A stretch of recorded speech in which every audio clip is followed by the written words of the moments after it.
Okay. Board of Sherman County Commissioners come to order. I'll make a motion that we accept the agenda as written. I'll second that. So we have a motion to approve our agenda for today. All in favor, say aye. Aye. Aye. With one addition. One I didn't addition. see that it wasn't on there. Chad will be over here in a little bit, and I need about a 5-10 minute executive session Executive. with Chad. Is he coming sooner than later? I don't know. Okay. I was talking to him last night. Okay. We'll include that. Okay.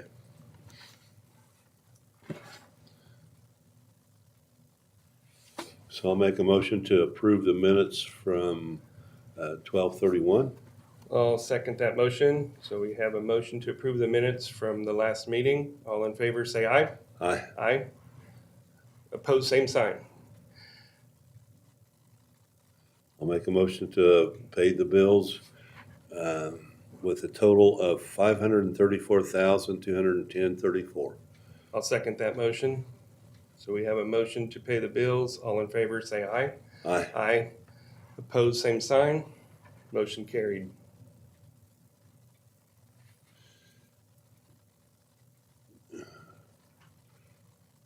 I'll make a motion to approve the lease for the Goodland FFA.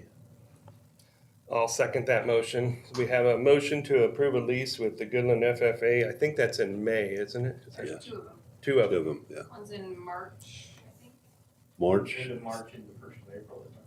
So we have two leases at the fairgrounds. I'll second that motion.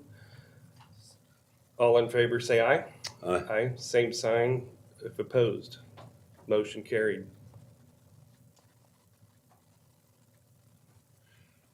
And we have a resolution for the depository funds, and it lists all the banks in Sherman County. So I will make a motion to approve that resolution, Resolution 26-1. Okay. I'll second that motion, unless you want to, Steve. No, go ahead. So we have a motion to approve the resolution 26-1, which is our designated depositories. All in favor, say aye. Aye. Aye. Opposed, same sign. Motion carried. We also have a resolution 26-2 that lists statement general fixed assets accounting, which basically states that that all the funds have to be through our funds. Is that correct? Yeah, that's a cash basis thing, Cash. isn't it? It's a different kind of accounting for government entities that is not cash basis. Okay. So we have a motion well, I'll second that motion unless you, Okay. Been moved and seconded. We approve 26-2. -2. All in favor, say aye. Aye. Opposed, same sign. Motion is passed. And then I'll make a motion for resolution 26-3. It's our officer salary schedule. I will second that. Been moved and seconded. We 26-3. All in favor, say aye. Aye. Aye. Opposed, same sign. Motion is passed. And then we have a tax roll correction. Yes. I make a motion, we approve that one. And the tax number is 0001. No? Okay. That's it. 26 dash 25.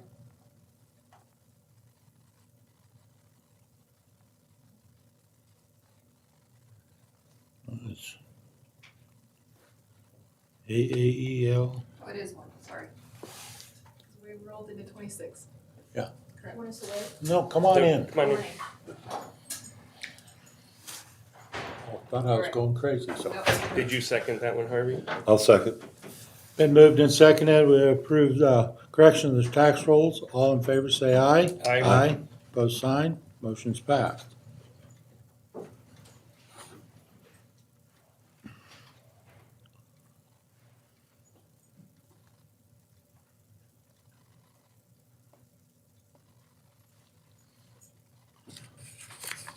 We have two fairground leases. One for March 21st, 5 a.m. to 5 p.m. And then one for, we want to do Yeah, separate? we approved those, so Okay. you can sign those. Okay. They want the water turned on the one for the 21st for both the restrooms and the wash rack.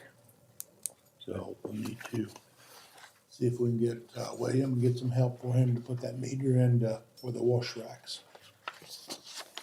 So, and then I don't know if the water will be on, but I'll probably want it for the other one also. So,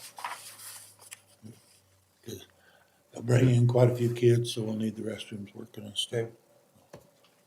All right. Got that, so.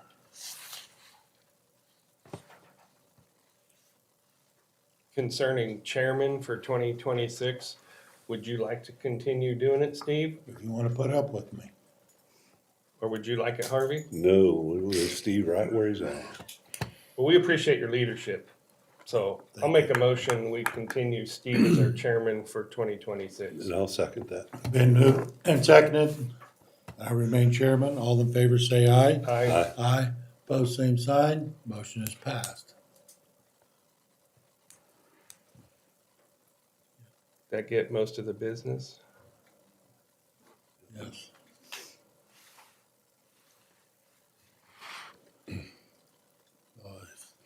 Lucretia, you're here already, so you want to start? You have to come up to the hot seats or the hard seats, whichever you want to say. If you're ready.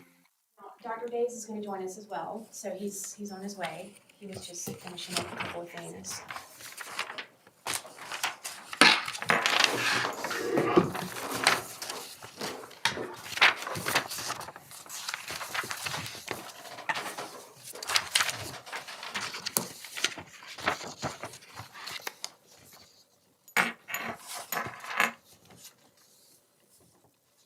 Have you met Lucretia before?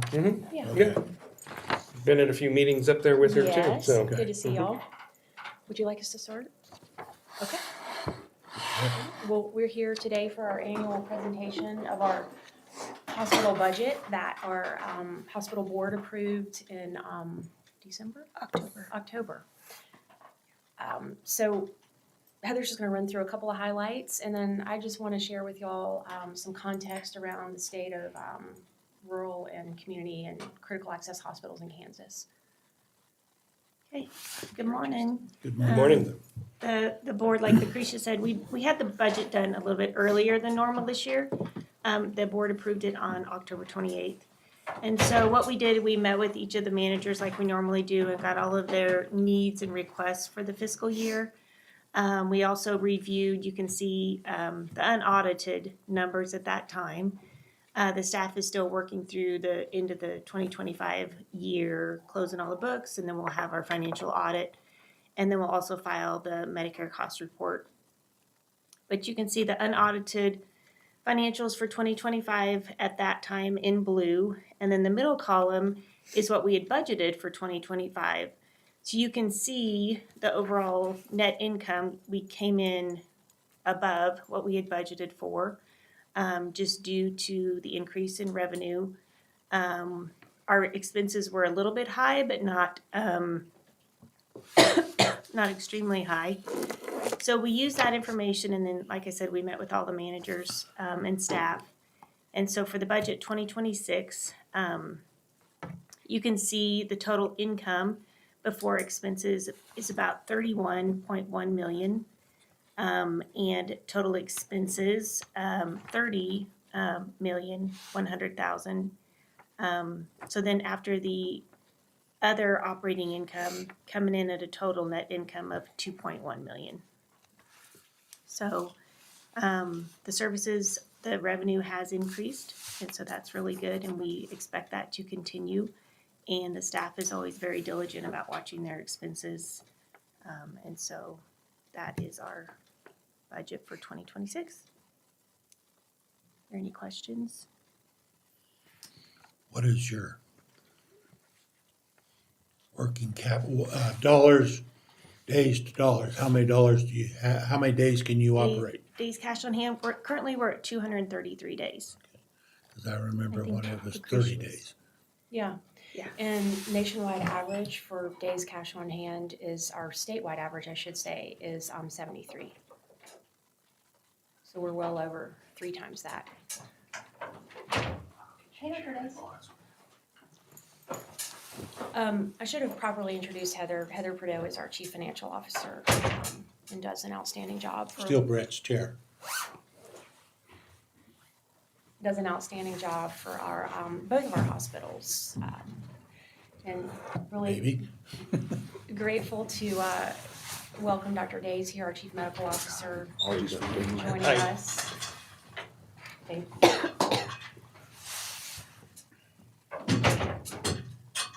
Are you anticipating any big changes, anything new that could mess up your budget in the next year or two? So we're anticipating changes that will improve our budget, and I want to talk about that a little bit.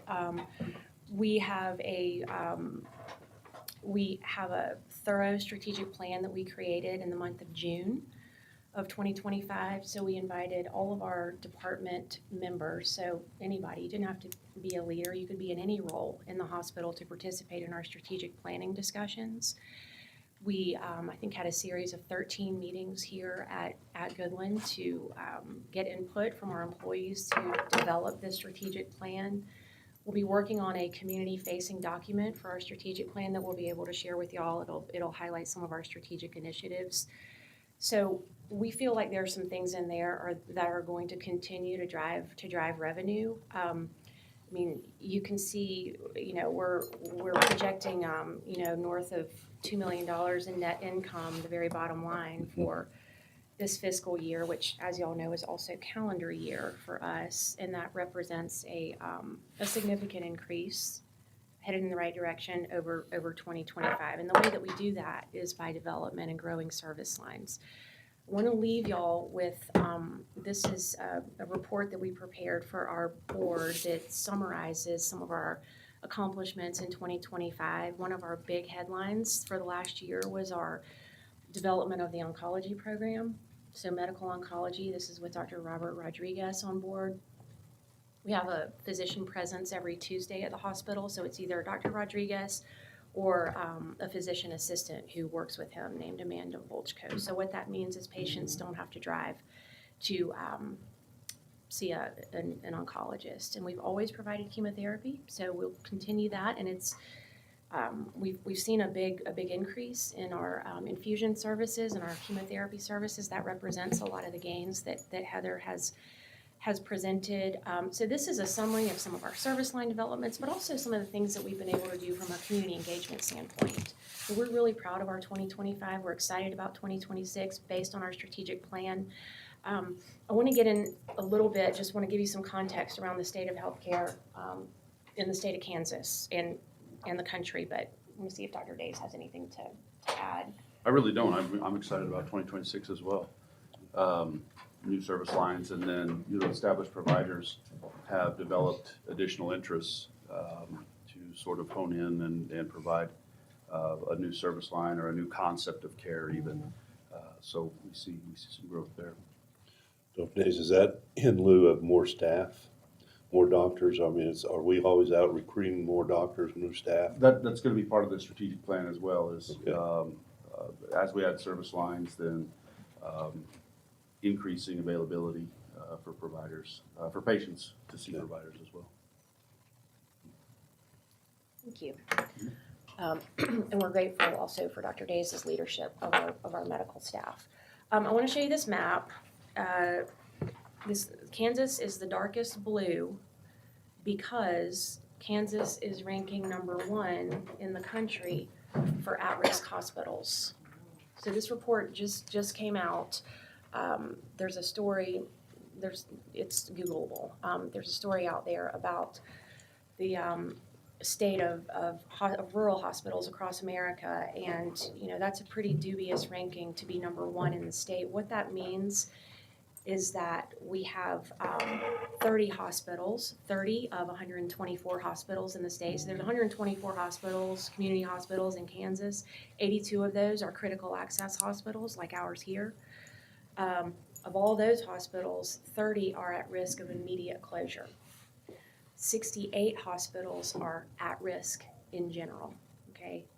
Goodland is not one of them at the moment, and we want to keep it that way. So these types of numbers that we're putting up with net income and days cash on hand that Heather mentioned, 233 days cash on hand, 3 times the average in Kansas, that is really, that's becoming the exception, not the rule for rural hospitals. So we know, though, that this is a very, this is a volatile time for healthcare, and this is a snapshot of our hospitals today. Certainly, that can change, but we are focused on growth. We're focused on our team leadership culture and supporting our staff to take care of patients. So it sounds like a pretty simple strategy, but that's what we're here to do, is to create a transparent environment where everybody can come to work and do their best on behalf of patients every day. So just because we're in a good position today, I don't want to present that it'll always be that way. It takes work every single day. So we're very happy with our position today. Good. We know that all over the news, the hospital in Derby just closed. And what are some of the reasons why are they're, closing or so much in trouble? Is the financial end of it? Is it providers, or what? Is it a combination? I'm pretty sure of that. But what things are they doing wrong? I'd have to say that they're not being able to maintain staying open, or what does the trend show? Well, surely every situation is unique, but there is one common denominator, and that's finance. I mean, if you don't have money to operate, you're not going to stay open. Doctors, providers, physicians certainly drive service line. We couldn't offer these services if we didn't have partnerships with doctors and providers here in the local community, but also across the region. So that's where the strategy and the strategic plan comes into place, is how are we going to vision out the future to grow services here so that people can come here for what they can and should get. And then how do we navigate with this landscape around us in northwest Kansas?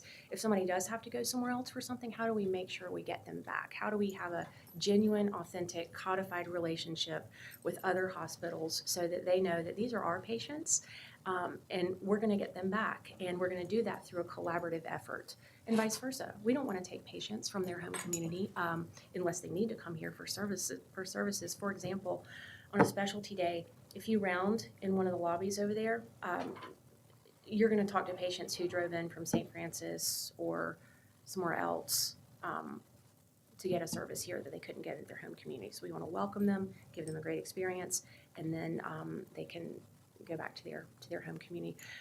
Those are my thoughts, and then I have one other thing I want to tell you about leadership. But do y'all have anything to add to that from your perspectives?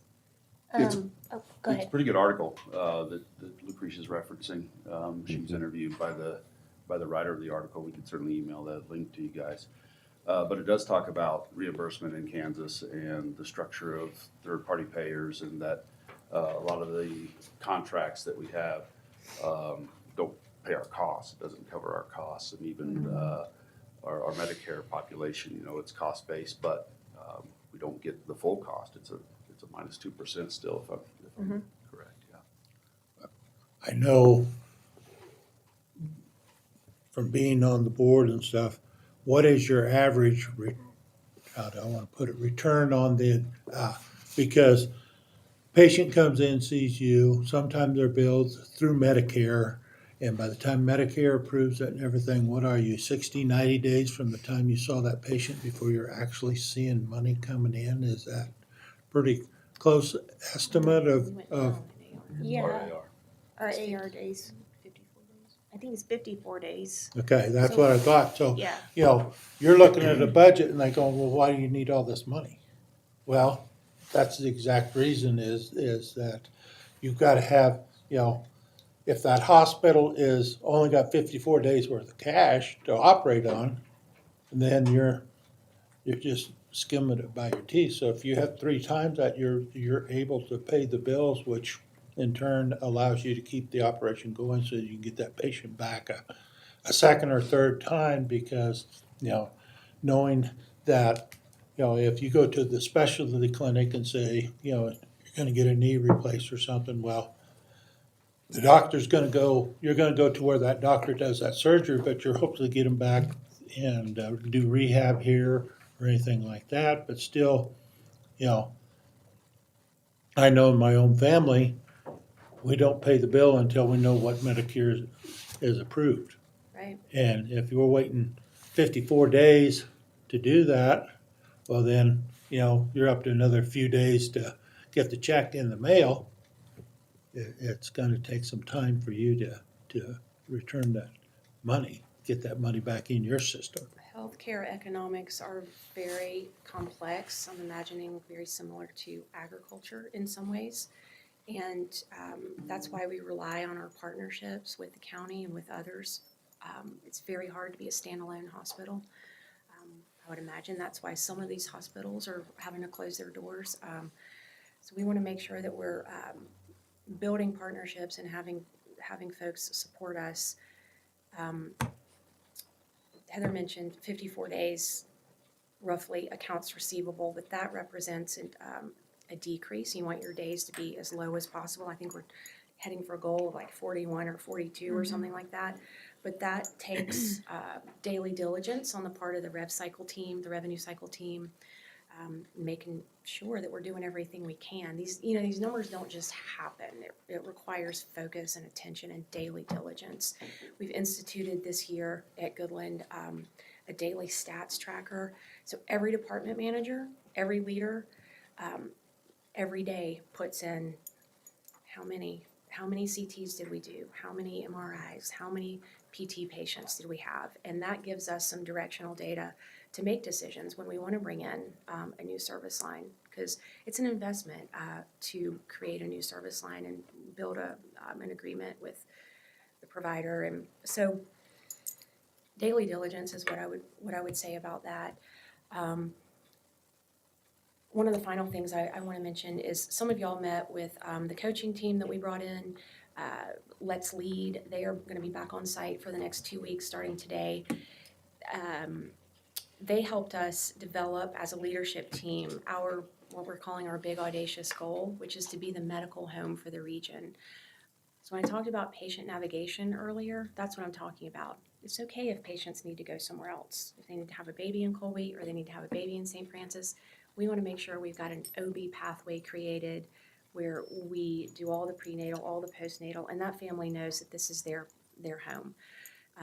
That spans across multiple service lines. So the big audacious goal is to be the medical home for the region and to win over or win back, in some cases, every patient that we can every single day. So we're heavily engaged in this leadership journey for our teams. So we're excited for the support that we got from our board on that as well. That does bring up a big concern that I hear all the time, not having OB here. Mm-hmm. Will we ever move back in that direction? As I said, I think it was the last time I was here last March, I feel like that's a can that's been kicked down the road and we never have really gotten a definitive answer. And from my perspective, we won't be bringing OB back. We will be using our data and our resources to focus on the things that do make sense for this community, but being part of a bigger collaborative in Northwest Kansas to make sure that we navigate our patients back this way. I know that's not what a lot of people want to hear, but I don't think it's helpful to have it as an open question that's not been answered. I understand the desire, certainly, and we can't be all things to all people, but we can be a lot of things to most people. So Yeah, we can be so much more with the right focus and the right strategy. Another question that I hear a lot of is a couple years ago, or maybe years ago, we talked about building a new hospital. Mm-hmm. So where are we at on that direction? Glad you asked. We are engaged right now with our architects. It's called CGID out of North Platte. We're getting two numbers. We're getting a build versus renovate number. And I would also offer that a third option is not do anything right now. Yeah. I mean, we're in a great position, and we want to be sustainable for years to come. So those are the three options on the table. We'll get those numbers in February, build versus renovate.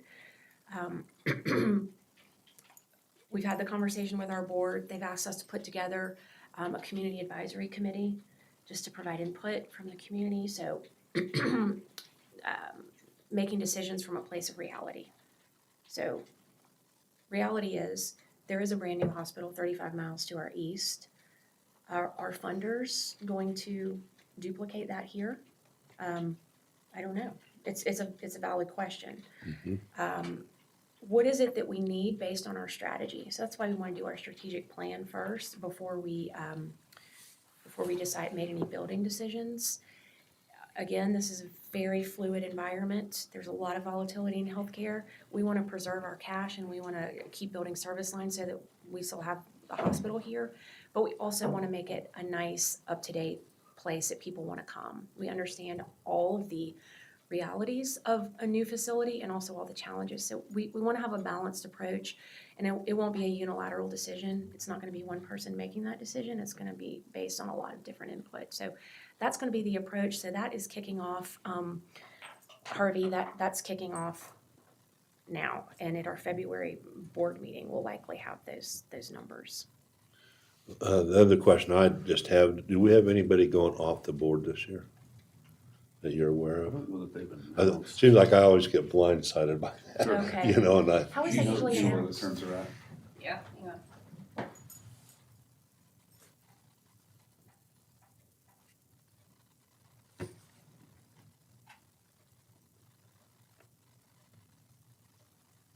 Brian James and Greg Kier. Their terms are up June 30th of 26. Are they up for, can they come back on, or are they done? They can come back on. Okay.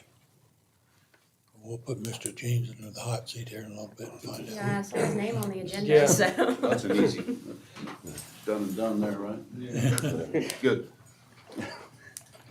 so Kira's the other one that would be coming up. I think when you're looking at all these things, you know, you've got a good solid board right now.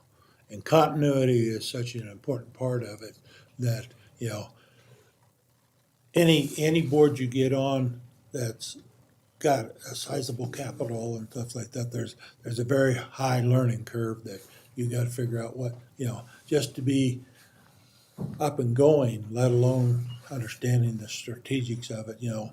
When you're looking at, oh, we don't get paid for the first 54 days, you know, how does that affect what we're looking at? You know, do we need, you know, what is our plan of attack on this?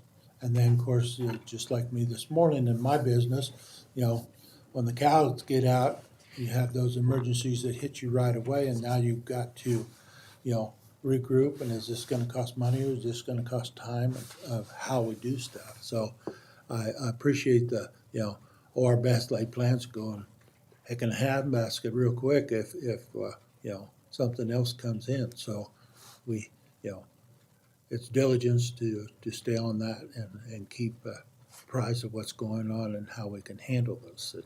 We have an excellent board, and that's a great point that you make, that the continuity and stability of that, because healthcare is complex. I mean, it takes, you know, it takes a couple of years to really understand how things work. And to that end, Heather's bringing on her counterpart at the Kansas Hospital Association, is coming to our board meeting in January to provide Cost Report 101. So this is how critical access finance works, and it's just it'll be a good overview for all of us.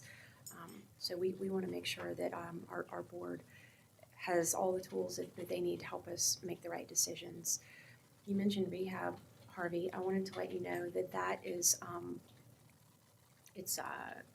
say it's 70% finished probably, and we just brought Miller Construction on board to help us finish it out. We were doing all the work internally with our internal maintenance teams. So we decided that we needed some external help. It was already in the budget to pay a contractor to do it. So they're gonna get started, and Miller will get started in the next couple of weeks. And then we'll have some additional projects related to rehab that need to be finished out. So I would say we're probably about 4 months out from opening the doors on that. And we will be coming back to y'all with a request to see if there's any type of reimbursement from the County Healthcare Resources Fund to help us with that. I probably need to be educated on how that works a little bit more, but Ashley's been a really wonderful resource for me in working through this building project, so I want to thank her for that. But just to let y'all know where that is, and we would like to partner with y'all on that, and if there is some reimbursement funding, we would like to request that at a later date when the project's finished. Well, your PT department's very good. They're probably gonna be thrilled to have more room. It'll be really nice, so.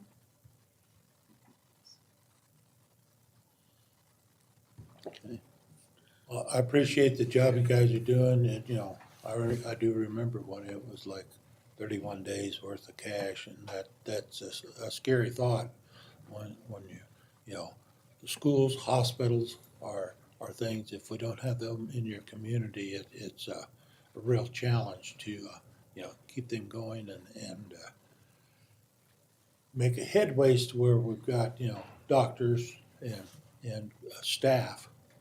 And, you know, I know that staffing is always an issue, that, you know, people are gonna come and go, but, you know, if we have a consistency in it, you know, if you have a familiar face you can go see, and that makes it more comfortable to, you know, my pet peeve is, you know, when you walk in and they go, oh, who are you, where, you know, I understand that, you know, there's a lot of people come through, but looking and seeing that patient, you know, Dr. Days has been here and everybody knows him, and comfort levels. My father always used to say, you can have the best doctor in the world, but if you don't trust him, it isn't gonna work. But you can have the worst doctor in the world, if you trust him, things can work. So, you know, when you have a good doctor and you trust him and work with them, then, you know, you've got the opportunity to really grow and improve.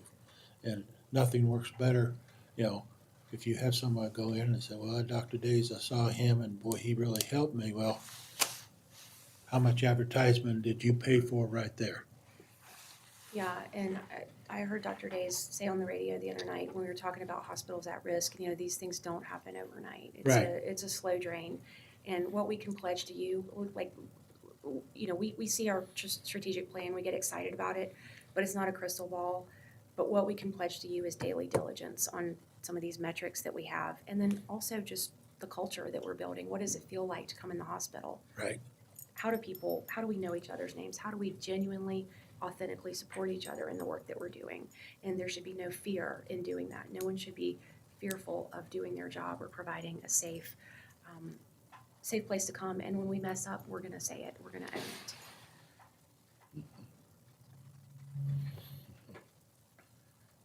Thank you Yeah. very much. We Thank thank you. you guys. Thanks, And guys. like I said, Appreciate it. keep us updated too. Okay. I think we told you last year, come in anytime. Okay, We'd like to hear any updates you have. Yeah, that makes sense. thank you. Thank you.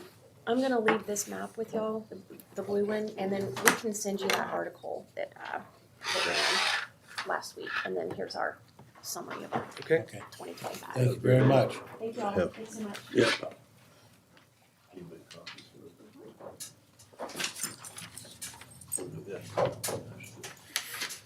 Mr. James, It's gonna be executive session with who do you them. want with the executive session, sir? I just do 3.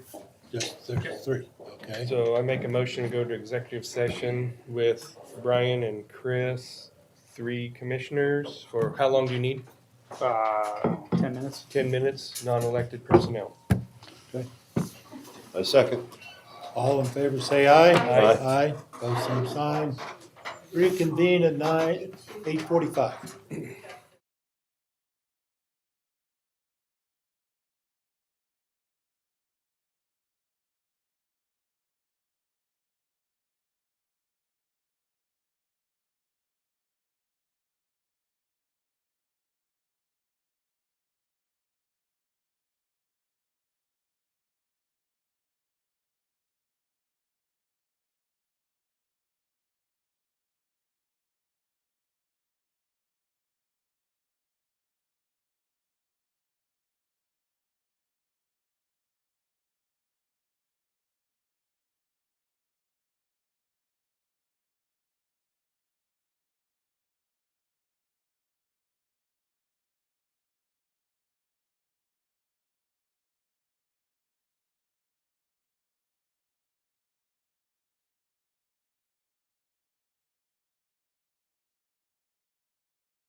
Meeting will come back to order.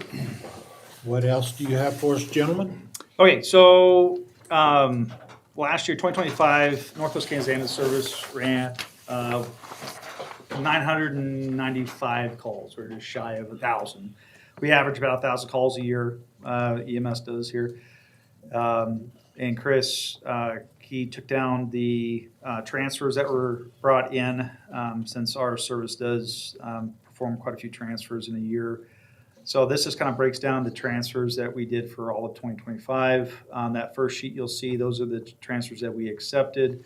The second sheet is the transfers that we refused, and there's reasons why they were refused at the bottom. And then the third sheet is canceled, transfers that we were canceled on. So, so just kind of an update with that. We average typically half and half. Last year, I think, same deal. We accepted 150 transfers and we refused 150 some odd transfers. So we've always kind of been trending that way where half refusals are half acceptance. So I don't know why that trend is. That's just kind of how it's been since I've been in this seat. So. Well, the one paramedic required, now that one could cut down another bit. It should increase, yep. That's where it's at. Yep. Are we still one transfer a day Correct. Within a 24-hour period. within a 24 hour? Yeah, so with us having basically full-time shifts now with one callback, that means technically we could do 2 transfers a day. Because you can have the one crew that went out on the transfer, they come back, and then you have your third person that's on shift plus the callback. They then are available for a second out transfer. So technically, yes, we could do 2 transfers a day if they came in that way. And on that refused sheet, where no crew available or other, it's a pretty good number, 71 that we've had to turn down because we haven't had staff available, because our primary role is to cover this county first. Transfers come second. So those were calls being made like, hey, we don't have anybody else to help cover while we take this transfer, so we had to turn it down. So hopefully the more volunteers we can get, having full shifts on our, staff-wise, hopefully both the paramedic one and this no crew available, we can try to work on those a little bit. When I was just noticed from Goodland, there was 37 refusals, or is it it's the same thing? You didn't have enough people? Yeah, Or and that's why I didn't break out each one as far as, okay, on Goodland, why was it? I just tallied them all up. So over all the ones that refused, 3 were weather, several over mileage, because we try to stay within that 250 mile patient loaded range. So we've had crazy ones still. We get called on like from here to Kansas City. It's like, no, we're not doing that, and so sometimes the no medical necessity, they call us and we have them fill out an intake form that's like, okay, why are we taking this patient? What's the medical necessity? It's like, oh, they can't sit in a car. They just need an ambulance. So like an Uber ride, we turn those down because we can't bill that. So. And there's a few in here I could see, so Ray, Yuma, and Dinkelman. So in Colorado, you have to be certified in each county. It's not just the state. Unless the county opted, so Kit Carson County opted to do both state and county certifications. So it's kind of redundant in my opinion, but it's fine. That's their prerogative. But the point is that we are certified in the state of Colorado to run inside the state of Colorado. But Kit Carson County, then on top of it, they also want their certifications as well too. So we have to give them our paperwork also on top of it. Yuma County, and which is also in Ray, it's the same deal. You got to get certified in their county as well too to run services out of there. So that's why there's refusals out of there. We've also gotten calls from Cheyenne County, Colorado. So Cheyenne Wells. Cheyenne Wells, if I can say it right. Yeah. Cheyenne Wells. We've had requests out there too. The problem is also we're not certified in that county. So, or licensed in that county.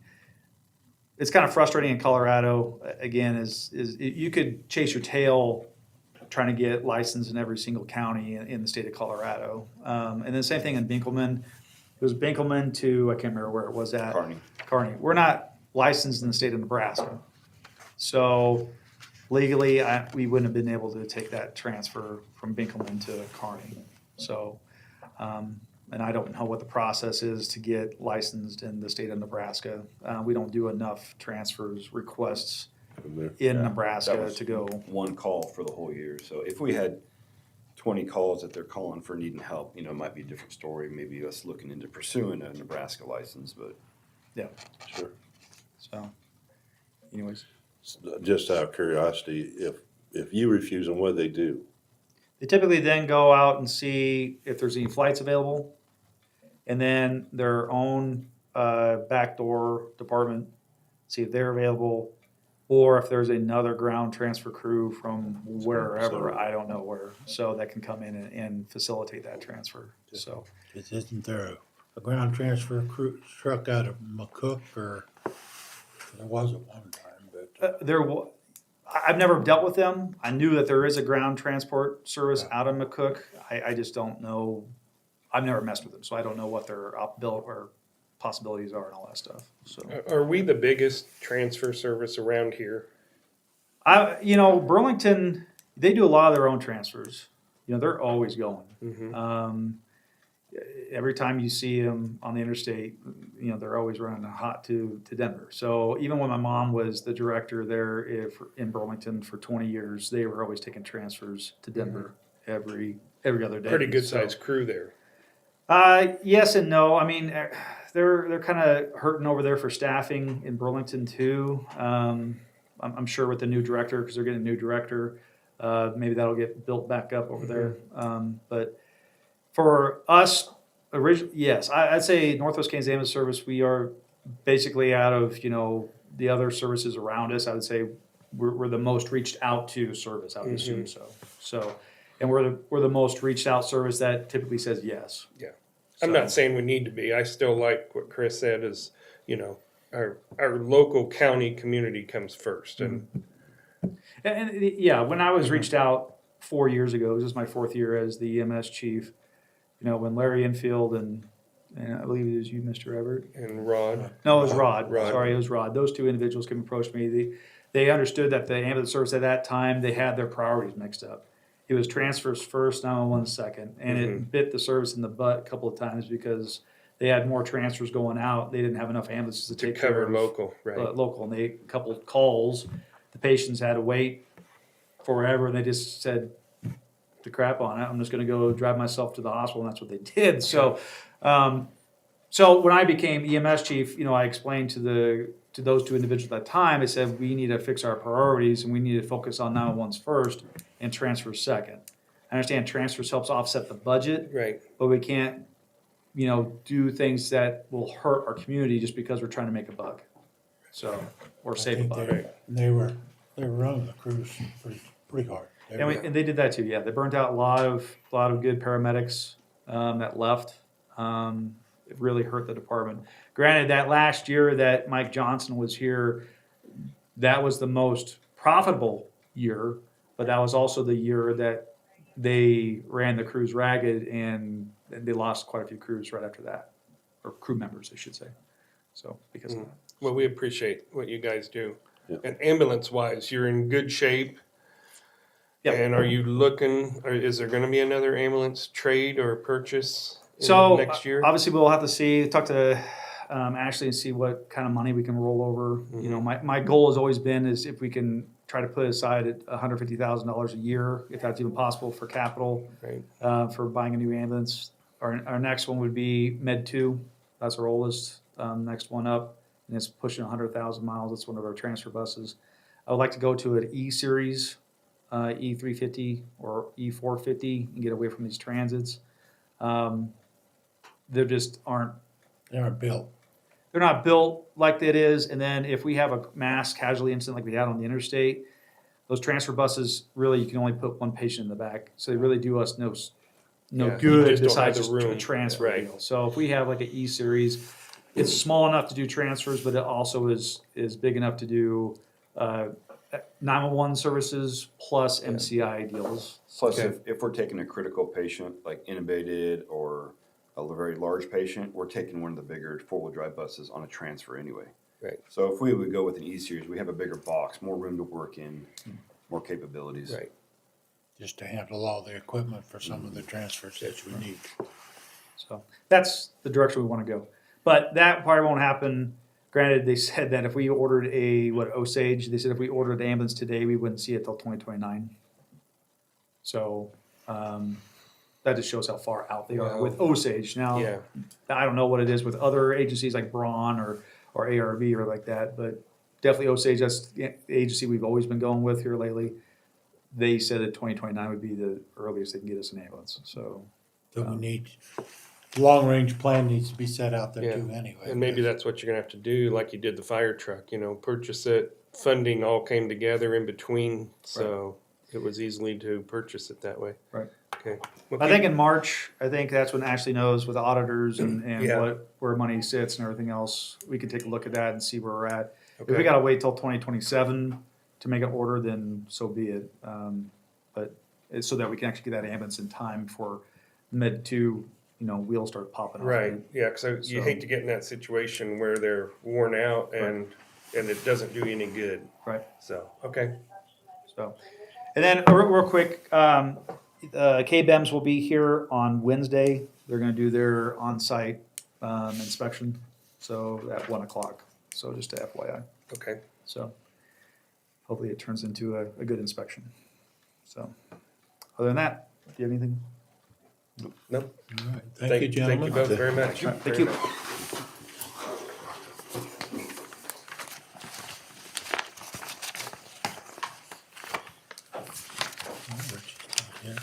William, Do you guys want Chad needs to get going to another meeting? Okay, Is- sorry. Is Chad executive, do you need an executive session? Yes, Yes, we do. yes, 10, 5, 10, 15? 5 minutes. Okay, I'll make a motion, we go to executive session with our sheriff for who all we need, Brett? You? with And Ashley. Okay, Brett, Ashley, Chad, commissioners. Okay, I'll second. been moved and second, we go into executive session for 5 minutes, all in favor say aye. Aye. Aye, both sign, motion's passed.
Meeting will come back to order. Did we lose William?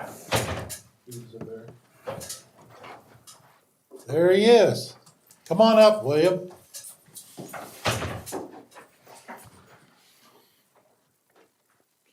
We have a little trouble with the garage door. That garage door opener that we got out there has lemon switches on it. And it's digital, so if we lose electricity for a very long time, we got to have overhead door come back out and reset and recalibrate everything. And I told him, I said, if I knew we were gonna have to have that type of problem, we'd have never had it put up there. But we got it up there, so we need to Yeah. work with it through there. But they said if we wanted a battery pack on it, they would have to put a different opener up there, and the opener and the battery pack would be calibrated to that garage door opener. It'd be just like over here at the sheriff department, I guess they've got a battery backup for the Sally Port door. Is that a 220 opener? It's a 110, 10. 110. Cause you had, Marty come out and check the, And Marty came out and checked and figured out kind of where the low voltage area was coming from. We had about 6 plugins that was not making contact. And they took care of that. So now we got the garage door up and going. But if we lose electricity again for a very long time, if it just flickers off and comes back on, we're okay.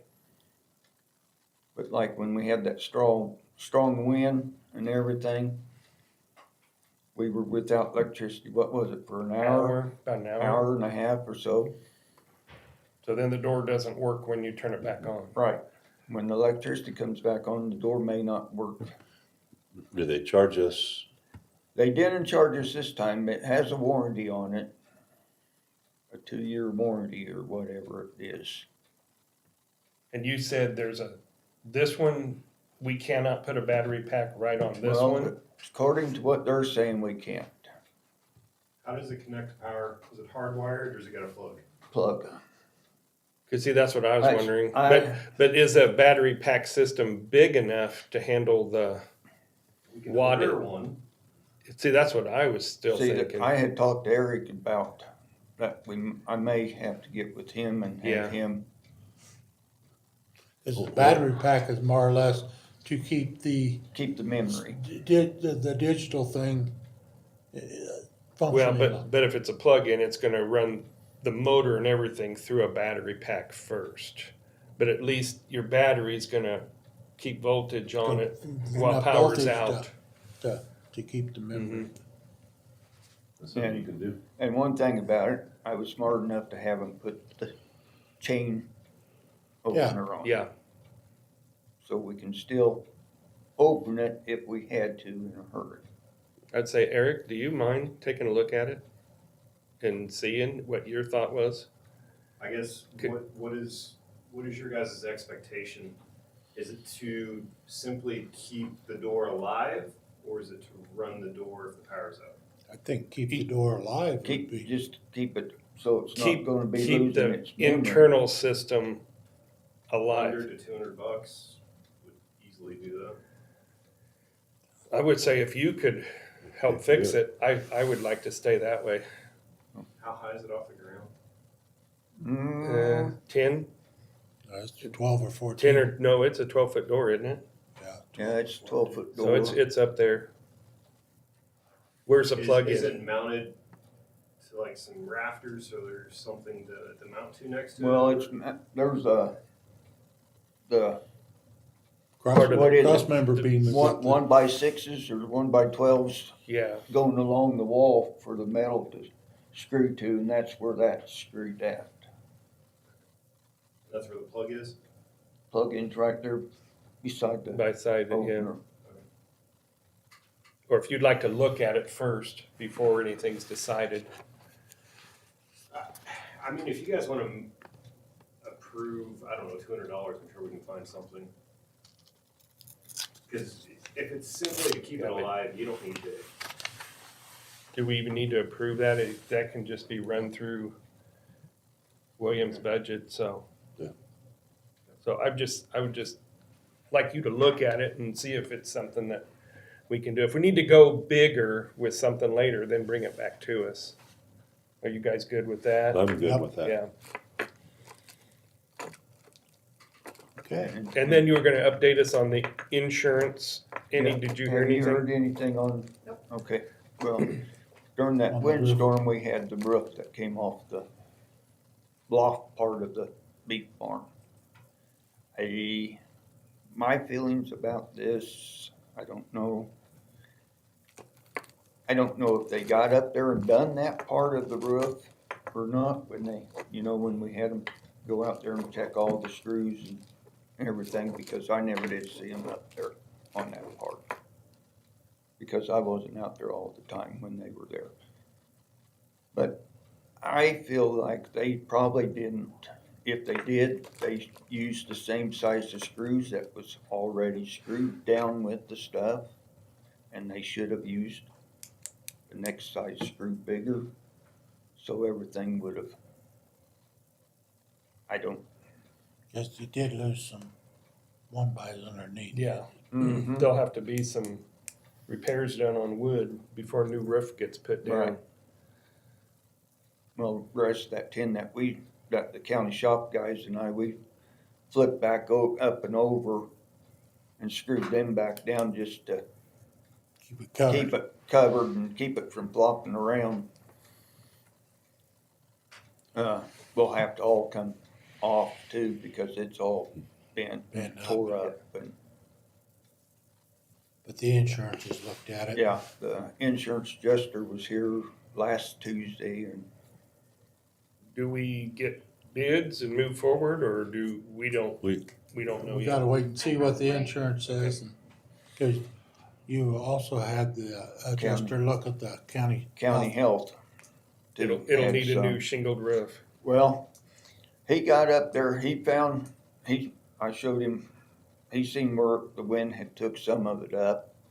And then plus he had seen where we had some hail damage sometime or another that went on up there, so I don't know what the insurance company will say on that. He was gonna let him know and everything, so. Okay. Let's wait and see what the insurance Yeah. says, Insurance and then says, we'll, probably- then we'll go from there. We'll have to move forward. Yeah. Okay. Thank you for handling that. All right. We have, Unless you got something two else. leases in March and April, yeah. The 21st of March, they're having their, that spring show like That they did. FFA? Yes. Yeah, I knew about some of And that. then, March 31st and April 1st, they'll have, I think that's their smaller livestock. They changed the April one then from February. Yeah. There was supposed to be one in February So- that I knew of. So, well, if you need to get some help in the county shop to get the water meter in, or I'll work with Mrs. Mullins if we can just use the hydrant hoses that are out there by the Well, water. By April, you said the next one April, was. but there's a March. March one. There's March 21st. Well, we should be, hopefully we can maybe hook the water all back up by then, Okay, If you need some help with water, let me know too. because all that I mainly need to do is call the city and then they can turn the water meter on after Yeah. I get that vacuum breaker put back on, because I take it off, because if it freezes during the winter months, then we've got big problem. big problems. Okay, Okay, So- thank you. thank All you. right, and I have not heard nothing about the stock car guys yet. I Okay, don't know if they'll have races this year. Yeah, Last well- time I knew yeah. Okay, thank you very much. All right, they had picked dates, but they haven't done nothing that I know of, so. All right, We're gonna call Rochelle, she's in another county. oh, okay. Okay. I thought, Eric's gonna get up and co-op me yet, so. While we're waiting to call Rochelle, I had asked last time about moving our meeting to the 29th. thought Are you we guys still good with that? I mean, we didn't officially, Yeah. but I'd like to make a motion that we move our next Hello? meeting to the 29th. Hi, Rochelle. Yes? Hey, this is I'm fine with me. inside the county commission meeting. Okay. So Good morning. Good morning. Good morning. What are we gonna transfer capital to? So we budget $5,000 for vehicle every year, and since we don't have an actual equipment fund, I have to ask each year that you will transfer it into a liability account within the county equipment reserve fund for the appraiser's office. That, okay, we can do So that. it goes into the capital, but it's earmarked for. Earmark for a vehicle. Because you already have Yeah. that established, don't you, Yes. Ashley? Okay. Okay, do we need a motion to move that, or, okay, I'll make a motion to move $5,000 from equipment into capital outlay earmarked for a vehicle for appraiser's office. appraiser's office. I'll second that motion. Been moved and seconded, we move $5,000 worth of capital into the capital outlay for vehicle. All in favor say aye. Post same sign, motion's passed. Okay, is That's all that, I needed. all right, Thank you. thank you, Have a good day. Bye. bye. All right, that was quick. All right. Well, I need 5 minutes for executive session. Okay, I'll make a motion to go into executive session. 5 minutes. For 5 minutes for non-elected personnel? Yeah, Okay, Okay. I'll second the motion. been moved and Is that our seconded. last thing probably for the day? Yes, I think so. Okay, Nope. Can we just go for 15 then, so we can do? 15 and make sure we have plenty of time? Yep. Okay. Okay. Okay. So you got that, Marilyn, I about got the it, on 29th? the 29th. Okay. Yes, yes. Thank Okay. you. Uh-huh. I know. Motion. Been moved and seconded, all in favor say aye. Aye. Post same sign, motion passed.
Meeting will come back to order, please.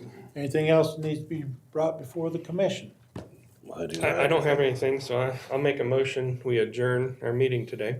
A second. Been moved and seconded, and we adjourn. All in favor, say aye. Aye. Opposed, same sign. Motion's passed.